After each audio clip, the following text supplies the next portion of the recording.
Ceylon became Sri Lanka, Burma became Myanmar, Turkey became Turkey, Persia became Iran. In India, some object to an invitation card sent out by the Rashtrapati Bhavan for a G20 dinner from the office of the President of Bharat. Should anyone object if India moves to reclaim the name Bharat? After all, states have changed colonial names. Madras became Chennai, Bombay became Mumbai, Calcutta became Kolkata, Pondicherry became Puducherry, and these are just some of the examples. Is it a colonial hangover for some that they are unwilling to accept the name Bharat? Or is there merit that the Narendra Modi government is worried after the opposition alliance called itself India? We get you more on the story. I'm Gaurav Sawant. Let's get started with the headlines at 10.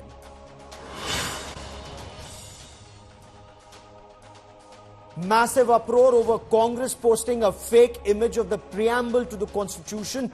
BJP President JP Nadda calls it shameful.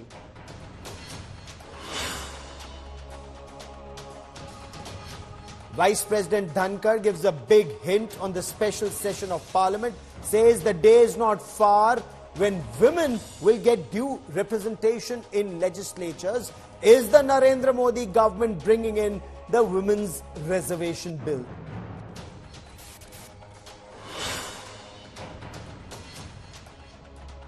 Udaynidhi Stalin defiant over his Sanatan Dharm remark. BJP compares him to Hitler. 262 eminent personalities write a letter to the Chief Justice of India urging the Supreme Court to take suo motu cognizance of his comment.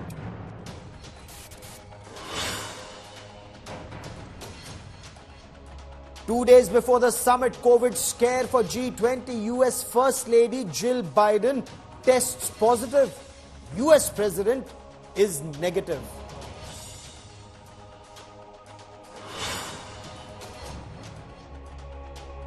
Team India squad for ODI World Cup out. KL Rahul back in the squad. Team from Asia Cup retained.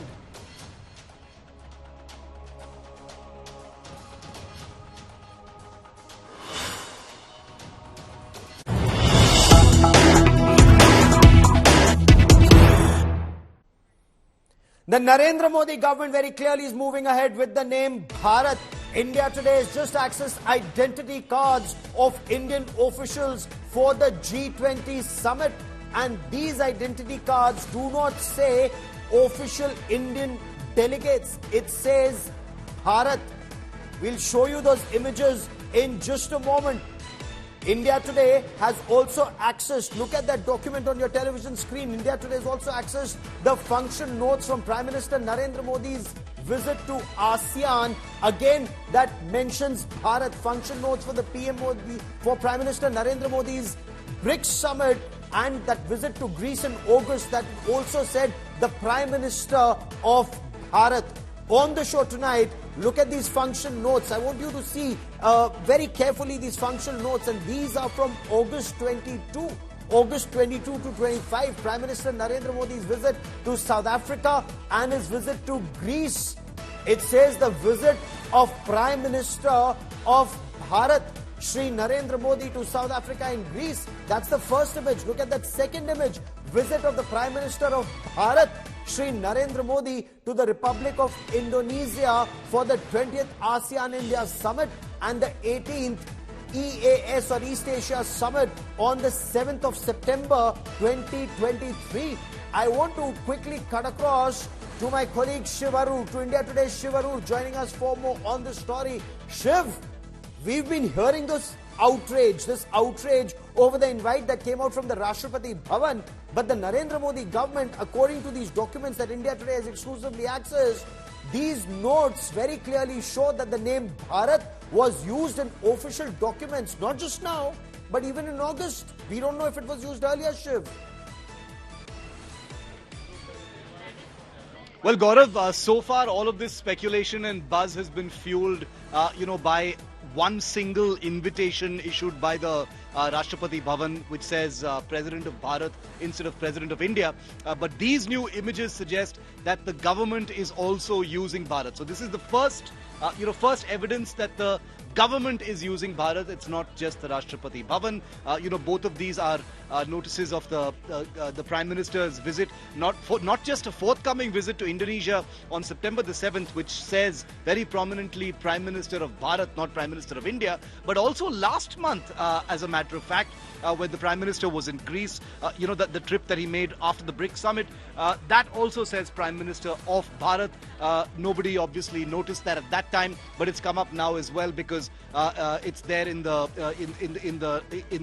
document for the Prime Minister going to Indonesia. Now, this is kind of confusing because it makes one wonder whether the government is already using India and Bharat interchangeably, as many experts say is possible, as the Supreme Court has also said, because India and Bharat both exist in the Constitution. Article 1 says India, that is Bharat, is a union of states, and that's what the government appears to be doing right now, or that there may be some kind of official action that's going to follow this usage. It's not really clear what's going to happen.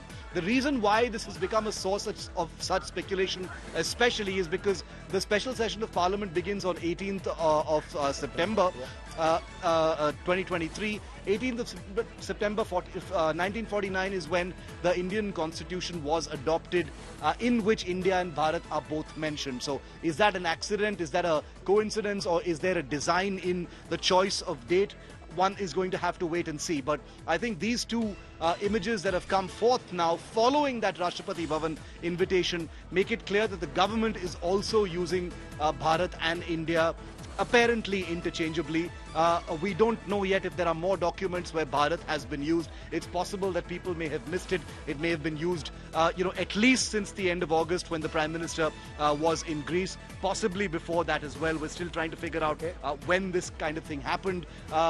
There was a Defense Ministry press release today, which obviously doesn't use the word Bharat. It uses India everywhere. So this is something that's happening. It's unfolding. We still don't know what the reality is. Has a policy decision been made? Is it only the Prime Minister's office or the MEA that's doing it? Is this specifically for the G20? Is there a political spin to it? Are mind games being played with the India alliance? We don't know just yet. All of it is happening in the atmosphere, in the run-up and the build-up to the G20. Many people see the G20 platform as a great place, to affirm India's identity also as Bharat. But the government using it officially, takes it to that next level. So we'll have to see what that next step is really going to be. Okay. So is India finally reclaiming our civilizational ethos? And we'll talk about much more. We'll talk about it much more when we talk about G20 and the preparations for G20. But look at several countries that have done it in the past. For example, Turkey became Turkey, Burma became Myanmar, Ceylon to Sri Lanka, and Persia to Iran. These are just some instances. Now, this invite for President's G20 dinner, that's actually triggered this big buzz. The use of President of Bharat. It's generated shock and awe. Article 1 of the Constitution very clearly says India, that is Bharat. So, is the government hinting at renaming or just reviving a name that's already in the Constitution? We, the people of India, and India, that is Bharat. That's how the Constitution describes the country. On Tuesday, a presidential invitation for a G20 dinner had the Republic of Bharat instead of the customary Republic of India printed on the surface in public domain.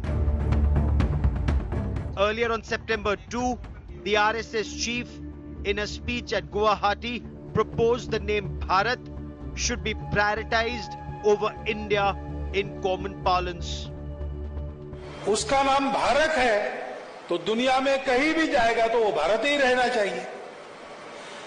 तो हम बोलने में लिखने में सर्वत्र भारत कहे. किसी को समझने में नहीं आया, चिंता न करे, उसको जरूरत है तो वो समझ लेगा. हमको जरूरत नहीं है सबको समझाने की. Clamor within the ruling dispensation has grown to drop India from the country's name and start calling the nation Bharat. पूरा देश आज चाहता है भारत का नाम 10,000 साल से मैं कह रहा हूं भारत है, इसलिए ये भारत रहना चाहिए। विश्व के अंदर कोई देश ऐसा नहीं है जिसके दो नाम हों। दुनिया के अंदर भारत एकमात्र ऐसा देश है जिसके दो नाम हैं। देश के अधिकांश लोगों की भावना है कि देश का नाम केवल भारत होना चाहिए और इंडिया पूरी तरीके से प्राणहीन है, भारत पूरी तरीके से जीवंत है। This kind of name changing, however, requires a constitutional amendment, a process involving both the Lok Sabha and the Rajya Sabha to have 2/3 of members present and in favor to pass the proposed modification, followed by ratification by states. Sources, however, indicate the government may at least bring in a resolution to rename India as Bharat during the Parliament's special session scheduled from the September 18th to the 22nd. Opposition parties have been swift to take a jab at the proposed name change exercise, insisting it was driven out of fear of Alliance's India nomenclature. किसी पार्टियों का alliance India बन जाता है तो वो देश का नाम बदल देंगे। देश तो 140 करोड़ लोगों का है, किसी एक पार्टी का देश थोड़ी है। कल मान लीजिए इस इंडिया अलायंस ने अपना नाम बदल के भारत रख लिया, तो फिर भारत भी बदल देंगे। फिर क्या भारत का नाम बीजेपी रखेंगे? It seems that after the India alliance has been constituted, the BJP have started to develop an ill will and a sense of hatred towards the name of India. Bihar's Deputy Chief Minister Tejasvi Yadav, West Bengal Chief Minister Mamta Banerjee and NCP Chief Sharad Pawar mounted a synchronized attack on the BJP government at the center for the name change proposal. नामकरण जो गठबंधन का हुआ है, इससे इतने ये लोग डरे हुए हैं कि नाम जो है बदल रहे हैं। बताइए, अब इंडिया नाम लेने में भी कतरा रहे हैं। किस बात का डर है भाई? इंडिया नामटा नामे सारा विश्व চেনে। হঠাৎ এমন কি হলো আজকে দেশের নামটাও চেঞ্জ হয়ে যাবে? কবে কবি ঠাকুরের নাম চেঞ্জ হয়ে যাবে? বিশ্ববিদ্যালয়গুলো সব নাম চেঞ্জ করে দিচ্ছে। বড় বড় ঐতিহাসিক সৌধ তার নাম চেঞ্জ করে দিচ্ছে। ইতিহাসকে পরিবর্তন করে দিচ্ছে। The India versus Bharat debate rages on, and it's likely to intensify further in the run-up to Parliament's upcoming session. Bureau Report, India Today. So is the change to Bharat political? Is the change to Bharat cosmetic? Or does this change to Bharat come with a deeper sense of reclaiming India's civilizational ethos and pride in our culture and no longer continuing with the name given by invaders? India Today's Shiv Arur spoke to author and lawyer J. Sai Deepak. We bring you this India Today exclusive.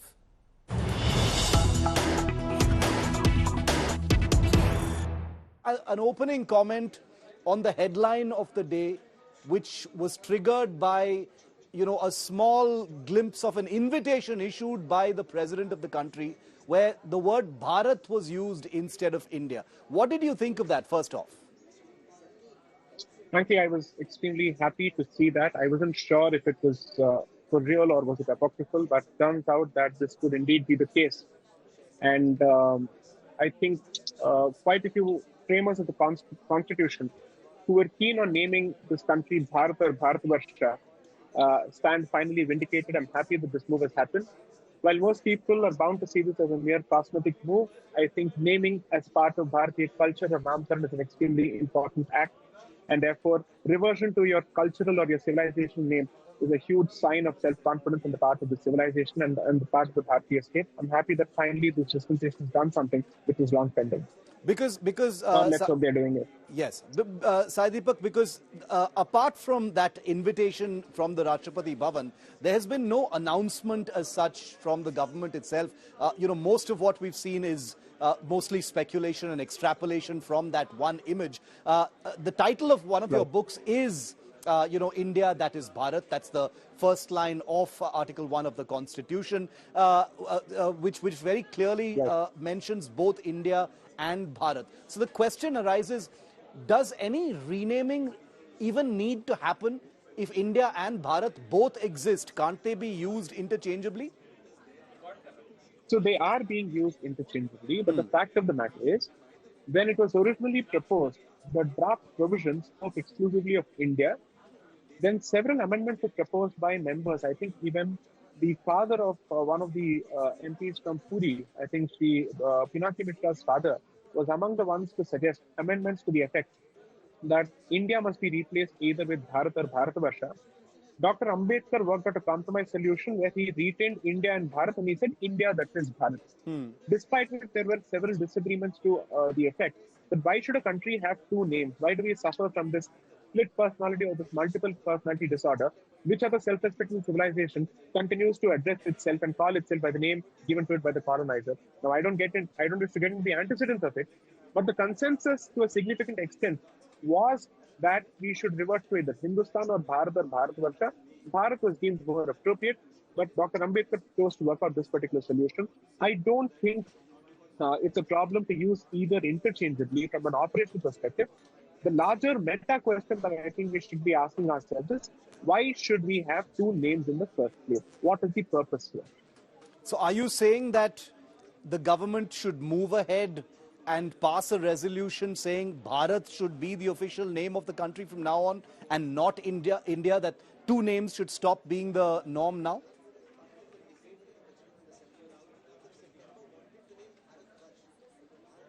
Parts of the book that if you do not even have the civilizational confidence to revert to your original name, then what exactly are you conveying to the world in terms of your aspirations of becoming a Vishwaguru? Second, I'm sure there are quite a few people who might say, Naam mein kya rakha hai, we should focus on development, so on and so forth. Every self-respecting civilization post-political independence has chosen to go back to its own roots, to its own culture.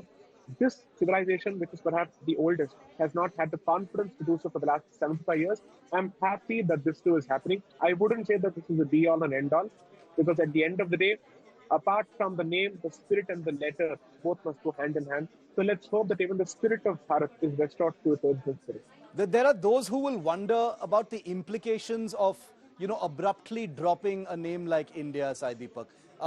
Wouldn't there be a lot of work to do if you suddenly switch from India and Bharat to just Bharat? Nobody asked this question of the DMK when they changed from Madras to Chennai. Nobody asked this question of the Shiv Sena when they changed Bombay to Mumbai.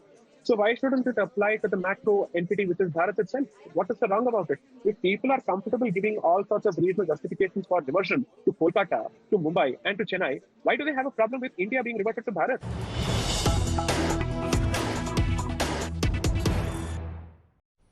Now, guests who come for the G20 summit will get a glimpse of the oldest thriving civilization of the world. Murals of the Ramayana and the Mahabharata, a traditional welcome with the Rudraksh Mala for peace and prosperity, traditional Indian food, glimpses of our nation from Ladakh to Lakshadweep, from Arunachal Pradesh to Gujarat. The G20 motto, Vasudhaiva Kutumbakam, reflects our country's civilizational ethos. Arpita Arya and Ashutosh Mishra bring you this report. Delhi is shining. From roads to intersections, from trees and plants to lighthouses. As India hosts leaders of G20 nations, who together account for 80% of the global GDP, we are showcasing our country's rich culture. From exhibitions to decorative sculptures.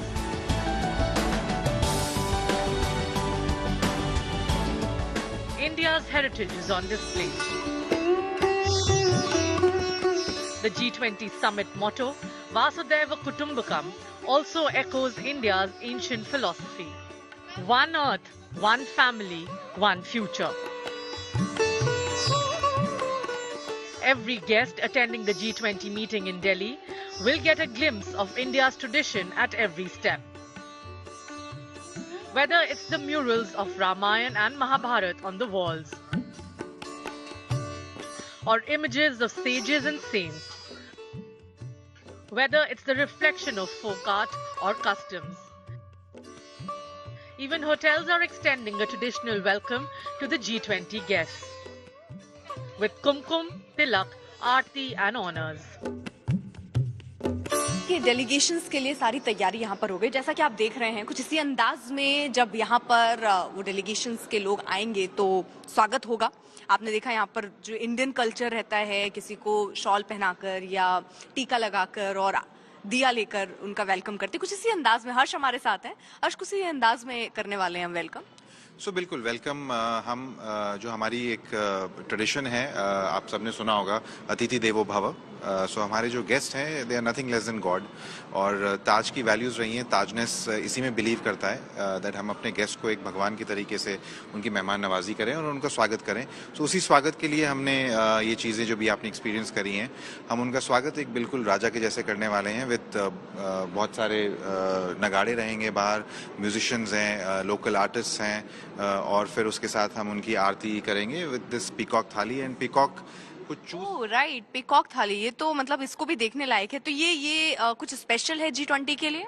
Yes, ये specially हमने customize करवाई है because peacock being our national bird, peacock being a national bird, also peacock अगर आप देखेंगे हमारी पूरी lobby में और डेकोर में there is a lot of peacock being used in the decor, paintings, motives.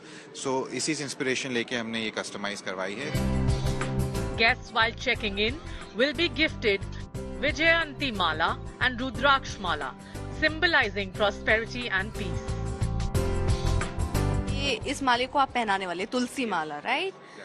तो यानी हर कुछ वो आपने इसमें शामिल किया है जिससे इंडियन कल्चर शो हो, चाहे वो नगाड़े हो या ये आपने जिसका जिक्र किया ये शॉल हो, पीकॉक वाली थाली हो, ये सब G20 के लिए स्पेशल है? 100%. This is specially designed for G20.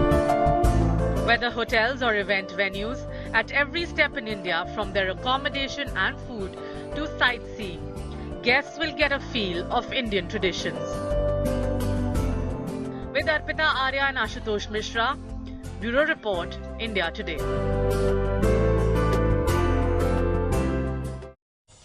Our nation does appear to be shedding the colonial baggage, much more in the days ahead. But that is all I have for you on this special broadcast. Many thanks for watching.